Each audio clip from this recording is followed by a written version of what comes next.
사랑하는 성도님들 반갑습니다. 좋은 화요일입니다. 우리 계속해서 요한계시록 살펴보고 있는데요. 어제 17장 초반부 살펴봤고 오늘 이제 17장 나머지 전체를 살펴보려고 합니다.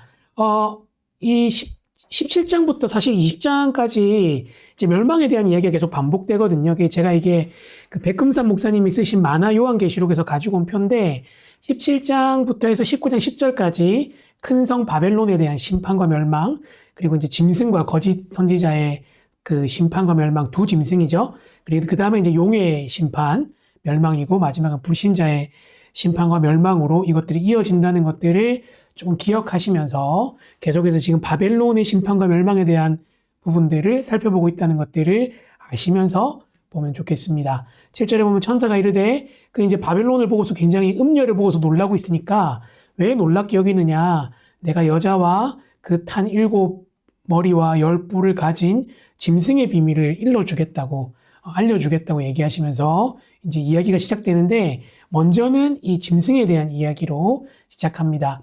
내가 본 짐승은 전에 있었다가 지금은 없으나 장차 무적행으로부터 올라와 멸망으로 들어갈 자다. 이렇게 얘기하시는데, 여러분 뭔가 비슷한 거 느끼지 않으세요? 이전에 하나님, 그리고 예수님 묘사할 때 전에도 계셨고 지금도 계시고 장차 오실 자 이렇게 얘기하는데 뭔가 비슷하게 흉내내는 것 같지만 결국 이 짐승이 그렇게 온전하지 못하고 결국은 마지막으로 멸망으로 가야 될 것들을 조롱하는 그런 어떤 어투로 보이는 거죠.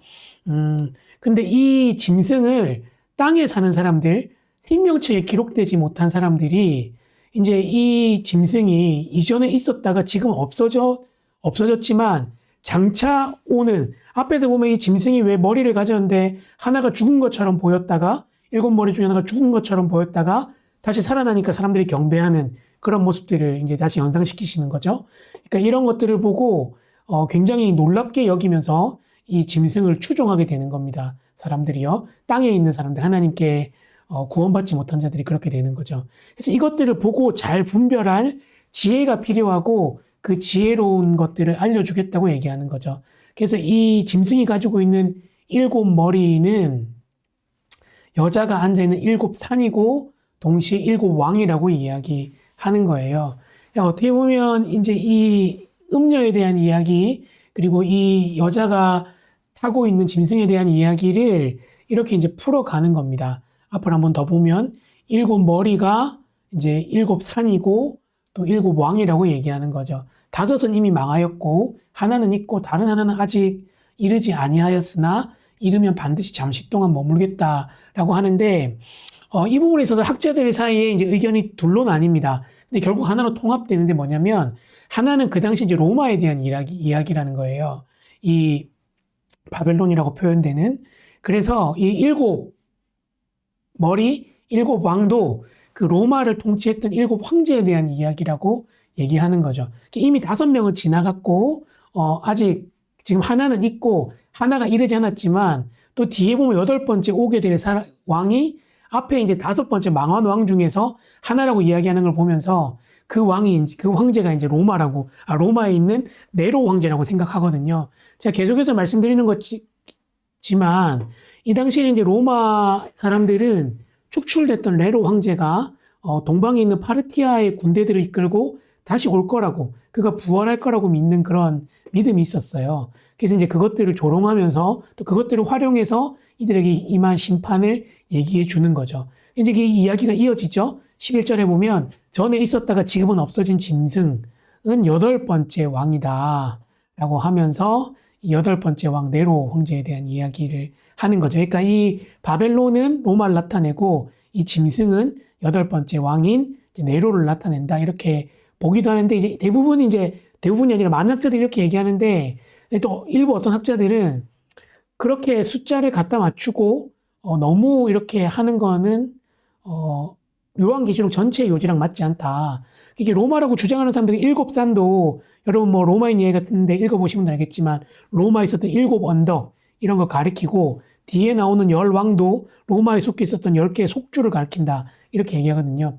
근데 이제 다른 학자들은 그렇게 숫자를 일일이 맞추기 시작하면 요한계시록의 상징성이 흐트러지는데 예수님 초림 때부터 재림 때까지 있을 그 모든 그 하나님을 대적하는 세력들, 또 그런 경제적이나 악한 구조를 얘기하는 거라 이렇게 얘기하는 사람들도 있는데 둘 다 해석하는데 무리가 없고 이렇게 해석하면 좋을 것 같아요. 1차 독자들은 이 얘기를 들었을 때 로마의 황제들 또 로마의 속주들을 떠올렸을 겁니다. 그러나 지금 이것들을 읽고 있는 우리는 초림부터 재림까지 일어날 그 하나님의 놀라운 일들과 또 그 사이에서 일어나는 악한 제국과 또 악한 지도자들이라고 보는 적 그리스도들이라고 보는 게 좋을 것 같아요. 12절에 보면 계속해서 이제 이어가죠. 내가 보던 열 뿔은 열 왕이니 아직 나라를 얻지 못하였는데 다만 짐승과 더불어서 임금처럼 한동안 권세를 받는 거예요. 이들도 막강한 권력을 가지고 있죠.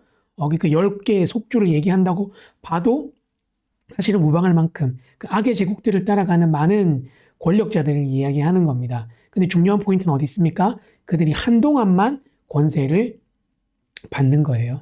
그들이 한 뜻을 가지고 자기의 능력과 권세를 이 모든 것들을 휘두를 수 있는 그 짐승에게 주는 거죠. 그러나 그 짐승의 최후는 어린 양에게 패하는 겁니다. 그들이 어린 양과 더불어 싸우려니와 어린 양은 만주해 주시오 만왕의 왕이심으로 그들을 이기실 터이요 또 그와 함께 있는 자들은 곧 부르심을 받고 선택하심을 받은 진실한 자들도 이기겠다고 얘기하시는 거예요. 여러분 이제 이 부분은 뒤에 가서 이제 짐승이 멸망하고 용이 망하는 19장, 20장에 가면 조금 더 확실하게 나오거든요. 확실한 건 뭡니까? 어린 양과 더불어 이 짐승이 싸우지만 어린 양이 이길 건데 왜냐하면 그 어린 양이 만주해주고 만왕의 왕이기 때문에 그렇다는 겁니다. 또 그와 함께 있는 신실한 자들, 부르심을 받은 자들도 이 승리를 함께 만끽하고 누리겠다는 것들을 보여주는 거죠. 또 천사가 계속해서 말합니다. 이 음녀가 앉아있는 물은 그 많은 물 위에 앉아 있었잖아요. 백성과 무리와 열국과 방언들인데 이거는 주님을 따르지 않는 땅에 있는 나라들을 얘기하는 거죠. 내가 본 바 이 열불과 짐승은 음녀를 미워하고 망하게 하고 벌거벗게 하고 그 살을 먹고 불로 아주 사르겠다고 얘기하는데 좀 뜬금없긴 한데 이게 뭐냐면 결국 이 음녀가 마지막에 망할 때에 결국은 짐승으로부터 버림받는 거죠. 이게 이제 어떻게 보면 자기들끼리 이제 내적인 분쟁이 생기는 거죠. 사단의 나라가 망가질 때, 무너뜨려질 때 항상 이렇게 무너진다는 것들을 보여주고 영원할 것 같았던 그들의 권세도 결국은 배신당하고 무너진다는 것들을 보여주는 겁니다. 그래서 이 내분으로 인해서 무너지는 사단의 나라를 보여주는데 그 끝이 아주 처절해요. 그냥 미워하고 망하게 하는 것으로 끝나지 않게 하고 아주 수치를 주어서 빨가벗기고 또 그 살을 뜯어먹는 거죠. 이거 이제 사실 에스겔에 있는 이미지거든요. 그리고 아주 불로 사르는 그런 일들도 일어납니다. 이는 하나님이 자기 뜻대로 할 마음을 그들에게 주사 한 뜻을 이루게 하시고 그들의 나라를 짐승에게 주게 하시되 하나님의 말씀이 응하기까지만 하시는 겁니다. 그러니까 이 모든 것들을 보여주면서도 이 모든 권세를 가지고 계신 분은 누구다? 하나님이라는 것을 분명하게 보여주는 거죠. 그리고 마지막으로 이렇게 얘기합니다. 또 내가 본 그 여자는 땅의 왕들을 다스리는 큰 성이라 하더라 라고 얘기해 줍니다. 그러니까 이 당시 1차 독자는 로마로 봤을 거고 지금도 하나님을 따르지 않는 그 많은 열국의 강한 나라들을 보여주는 것입니다.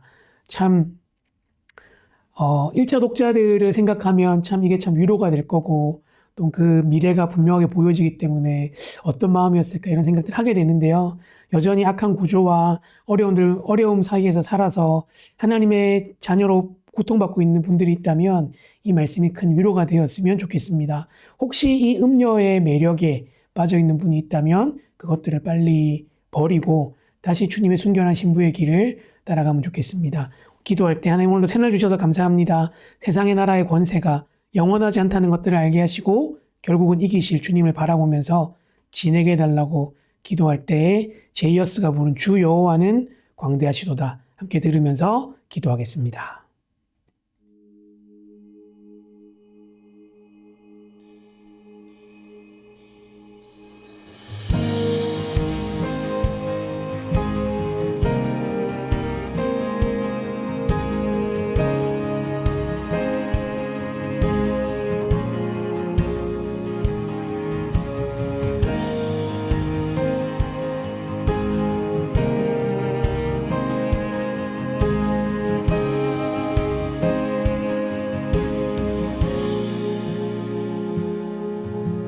주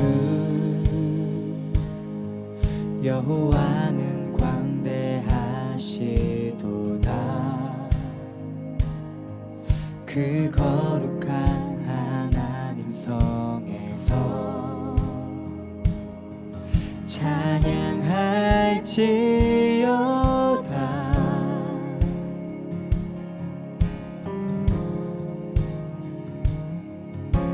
주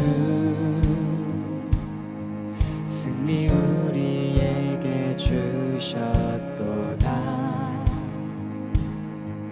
모든 원수 물리치셨네. 엎드려 절하세.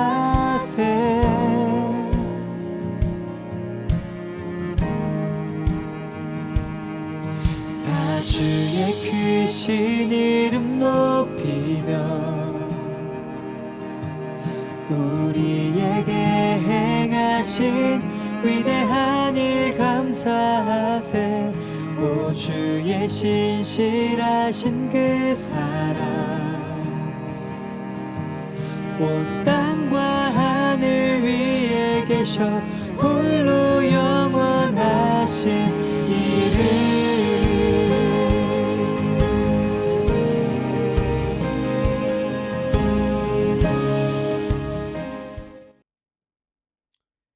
좋으신 주님 감사합니다.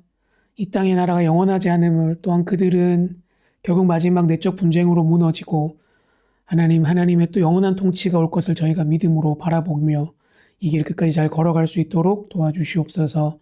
우리 안에 있는 그런 더러운 동기들이 이 음녀를 따라가는 것에 두지 않고 주님을 끝까지 따라가는 자가 되게 하여 주시옵소서. 감사합니다. 예수님의 이름으로 기도합니다. 아멘. 예, 사랑하는 성도님들, 또 화요일 잘 보내시고 우리 또 날씨가 이번 주에 계속 많이 추우니까요. 감기 조심하시면 좋겠습니다. 축복합니다.